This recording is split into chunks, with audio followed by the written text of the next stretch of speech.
Nous sommes à la veille de Shabbat et en même temps on se prépare à la grande fête de Hanouka. Le nom de la paracha c'est Vayeshev. Yaakov s'installe, mais le sujet de la paracha est dramatique. C'est la vente de Yosef par ses propres frères. Vraiment dur à comprendre. Mais la Torah, elle dit « Vayhi ba'et hahi ». À ce moment-là, dit le Midrash, les tribus étaient occupées à vendre Yosef. Yehuda était occupé à se marier.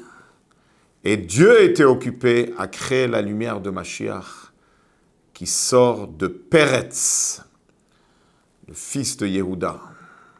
C'est un des jumeaux qui est né par Tamar et Yehuda. De là, nous comprenons qu'il peut y avoir une situation de balagan dans le monde. Ça parle maintenant de la 5e vague. Mais dans tout ce balagan, c'est ce que nous voyons, c'est que la vue extérieure. Mais dans tout ce balagan, Akadosh Baruch Hu est en train de créer une lumière très profonde, la lumière de Mashiach.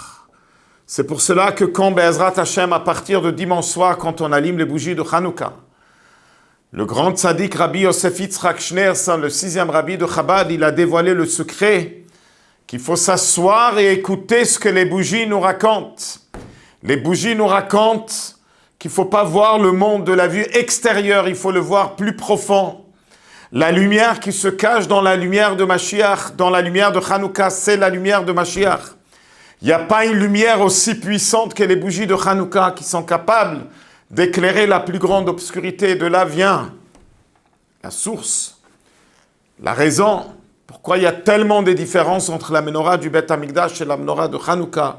La menorah du Beth Amikdash, on allume à l'intérieur. L'origine de la mitzvah de Hanouka, c'est à l'extérieur.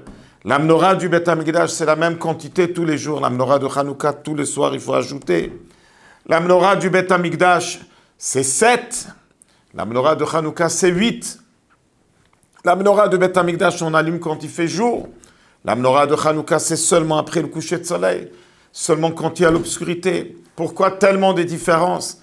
Car la menorah du Beth Amikdash représente quand le juif est en train de faire le mitzvot d'une manière facile.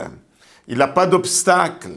Alors là, il peut l'allumer à l'intérieur. C'est assez de la même quantité. Il allume quand il fait jour. Il allume le chiffre 7, qui est le chiffre de la nature. Hanouka représente quand il y a des décrets, quand il y a des obstacles, quand il y a une grande obscurité. Et à ce moment-là, on ne peut pas se satisfaire avec le chiffre 7. Il faut allumer le chiffre 8. Il faut réveiller chez soi-même le Messirut Nefesh, le sacrifice, aller au-dessus de la nature. On ne peut pas se satisfaire, allumer à l'intérieur. Il faut allumer à l'extérieur. Il faut amener de la lumière, éclairer l'extérieur. On ne peut pas se satisfaire, allumer la même quantité. Il faut ajouter.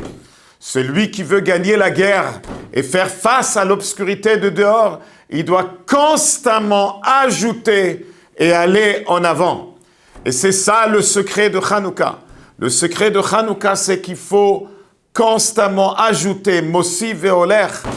Et comme mon père, Zichrono Livracha, avait l'habitude de dire aux Juifs du Maroc, il leur disait avec son accent, avec son français particulier, il faut ajouter plus et plus. On souhaite à tout le monde Hanouka Sameach et qu'on mérite à travers cette bougie de Hanouka voir déjà la lumière de Mashiach qu'on le voit tout de suite Bimhera Biyamenu Mamash. Shabbat Shalom et Hanouka Sameach.